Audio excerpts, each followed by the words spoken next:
السلام علیکم، ویلکم مائی YouTube channel. آج ہم اس ویڈیو میں بات کریں گے شاہ جہاں کے بارے میں۔ شاہ جہاں 5 جنوری 1592 کو پاکستان کے شہر لاہور میں پیدا ہوئے۔ ان کی اہلیہ جگت گوسائی کے ہاتھوں شہزادہ سلیم، جو بعد میں جہانگیر کے نام سے مشہور ہوا، ان کے 9ویں بچے اور تیسری بیٹے کے طور پر پیدا ہوئے۔ خرم کا نام نوجوان شہزادے کے لیے اس کے دادا شہنشاہ اکبر نے چنا تھا، جس کے ساتھ نوجوان شہزادے کا قریبی رشتہ تھا۔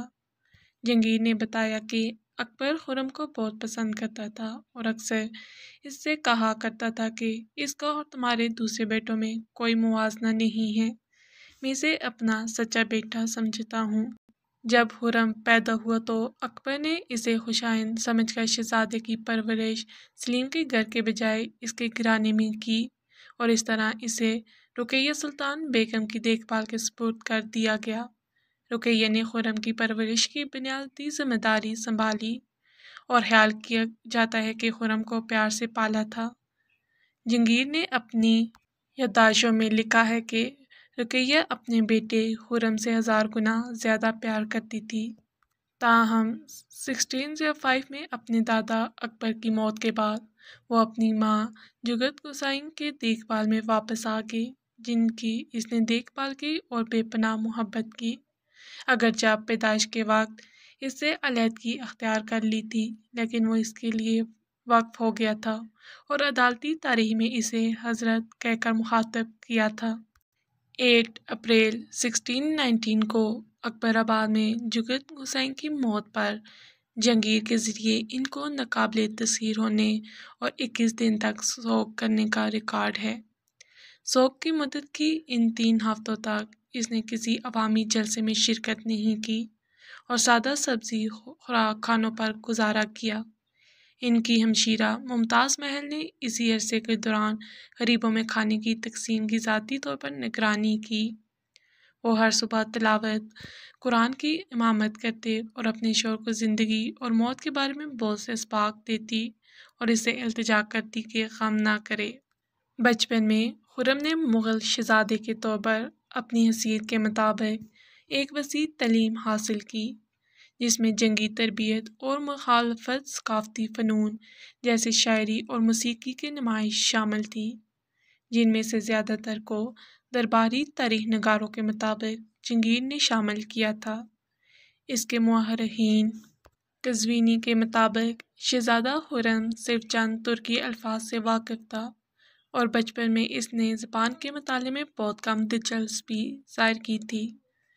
خرم کو بچپن سے ہی ہندی ادب کی طرف راغب کیا گیا تھا اور ان کے ہندی خطوط کا ذکر ان کے والد کی عمر تازوک جہانگیری میں کیا گیا ہے 1605 میں، جیسے ہی اکبر بستر مرگ پر پڑا تھا، خرم جو اس وقت 13 سال کا تھا، اس کے پلنگ کے پاس ہی رہا اور اس کی ماں کی طرف سے اسے واپس لینے کی کوشش کے بعد بھی ہلنے سے انکار کر دیا۔ اکبر کی موت سے فوراً پہلے کی سیاسی طور پر غیر یقینی وقت کے پیش نظر خرم کو اپنے والد کے سیاسی مخالفین سے کافی حد تک جسمانی خطرہ تھا۔ آخرکار اسے ان کے دادا کے گھر کی بزرگ خواتین یعنی سلیمہ سلطان نے اپنے کوارٹر واپس جانے کا حکم دیا تھا۔ بیگم اور ان کی دادی مریم الزمانی کی طبیعت بگڑتے ہی اکبر کی طبیعت خراب ہو گئی۔ 1605 میں اس کے والد شہزادہ خسرو کی بغاوت کو کچلنے کے بعد تخت پر فائز ہوئے۔ خرم اس واقعے کے فوراً بعد عدالتی سیاست اور سازشوں سے دور رہا۔ تیسرے بیٹے کی حیثیت سے خرم نے اس وقت کے 2 بڑے پاؤں بلاکس کو چیلنج نہیں کیا اپنے والد اور سوتیلے بھائی کی۔ اس طرح اس نے سماجی تحفظ اور عیش و عشرت کے فوائد سے لطف اندوز ہوتے ہوئے اسے اپنی تعلیم و تربیت جاری رکھنے کی اجازت دی تھی۔ اپنی زندگی کے اس نسبتاً پرسکون اور مستحکم دور نے خرم کو مغل دربار میں اپنا سہارا بنانے کا موقع فراہم کیا، جو بعد میں ان کی زندگی میں مفید ثابت ہو گیا۔ جہانگیر نے خرم کو محل اور خزانے کی حفاظت پر مامور کیا، جب وہ خسرو کا تعاقب کرنے گیا۔ بعد میں انہیں مریم الزمانی کو لانے کا حکم دیا گیا جو ان کی دادی اور جہانگیر کے حرم میں تھے۔ خسرو کی دوسری بغاوت کے دوران حرم کے مخبروں نے اسے فتح اللہ کے بارے میں بتایا۔ نور الدین اور محمد شریف نے خسرو کے افسانے پر تقریباً 500 آدمی جمع کیے اور شہنشاہ کا انتظار کرنے لگے۔ خرم نے یہ اطلاعات جہانگیر تک پہنچائی جس نے اس کی تعریف کی۔ جہانگیر نے خرم کو اور اورٹا میں اپنی حویلی میں سونے، چاندی اور دیگر دولت سے تولا تھا۔ اپنے والد اور اپنے سوتیلے بھائی خسرو مرزا کے درمیان طویل عرصے تک کشیدگی کی وجہ سے خرم اپنے والد کے قریب ہونے لگا اور وقت گزرنے کے ساتھ ساتھ عدالتی تاریخ نگاروں کے ذریعے اسے اصل وارث سمجھا جانے لگا۔ اس درجے کو سرکاری منظوری اس وقت دی گئی جب جہانگیر نے 1608 میں خرم کو حصار فیروزہ کی حکومت عطا کی جو روایتی طور پر وارث ظاہر کی جہانگیر تھی۔ 1611 میں جہانگیر سے شادی کے بعد نور جہاں آہستہ آہستہ جہانگیر کے فیصلوں میں بڑھ چڑھ کر حصہ لینے لگی۔ آہستہ آہستہ جبکہ جہانگیر شراب اور افیون میں زیادہ مگن ہو گیا، وہ تخت کے پیچھے اصل طاقت سمجھی جانے لگی۔ اس کے قریبی اور عزیز رشتہ داروں نے مغل دربار میں اہم عہدے پر فائز ہوئے۔ مورخین نے نور جہاں کو جتنا کہا۔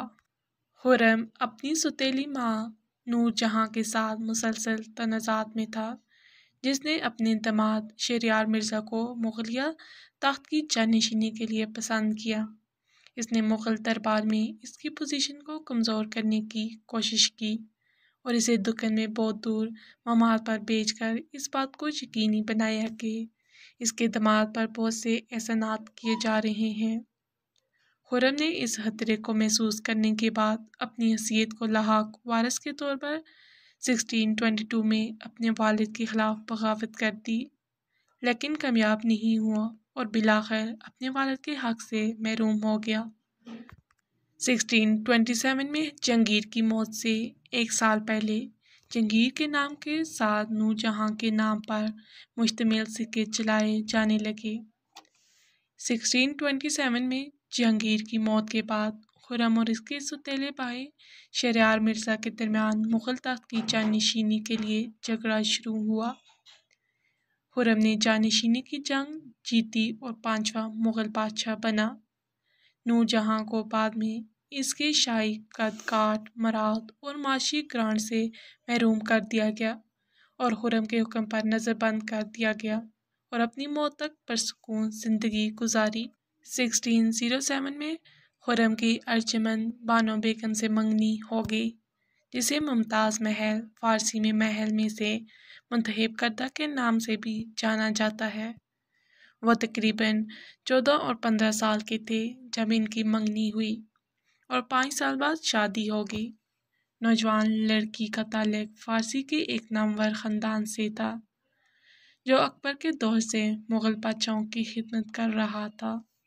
اس خاندان کا سرپرست مرزا غیاث بیگ تھا جو اپنے لقب اعتماد الدولیہ یا اسٹیٹ آف اسٹیٹ کے نام سے بھی جانا جاتا ہے۔ وہ جہانگیر کے وزیر خزانہ رہ چکے ہیں اور ان کے بیٹے آصف خان ارجمند بانو کے والد نے مغل دربار میں اہم کردار ادا کیا۔ آخرکار وزیر اعلیٰ کے طور پر خدمات انجام دی۔ اس کی خالہ مہر النساء بعد میں شہنشاہ جہانگیر کی اہلیہ نور جہاں بن گئی۔ شہزادے کو 1612 اور 1021 ہجری میں شادی کرنے سے پہلے 5 سال انتظار کرنا پڑے گا جس تاریخ کو درباری نجومیوں نے ایک خوشگوار شادی کو یقینی بنانے کے لیے سب سے زیادہ موزوں قرار دیا تھا۔